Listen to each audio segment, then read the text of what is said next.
tare da kai.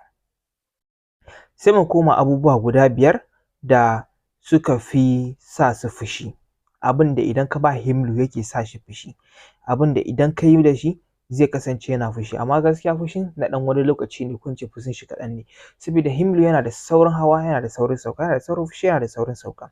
So abu na farko shi ne ba sa son su kasance suna jiran mutum, ko da matarka ce kana sauri mijinki ne ya shirya za ku fita unguwa ki tsaya kina wani kaza kina wani kaza, yana da ƙular da shi wannan abun. Himlu baya son jira, baya son ya ga cewa yana jiran mutum, shi yana da wannan a ɗabi'unsa.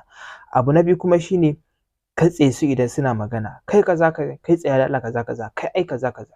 Himlu baya son wannan, ya fi so har sai ya tsaya da maganan kafin sai kai ka ɗauka. Amma in dai yana magana kana magana, ko kuma in yana magana ka katse shi, to Himlu ya tsani wannan a ɗabi'un shi. Sai kuma Himlu ya tsani a masa ihu ko magana cikin ihu, baya son wannan ko na misƙala zarratin baya son.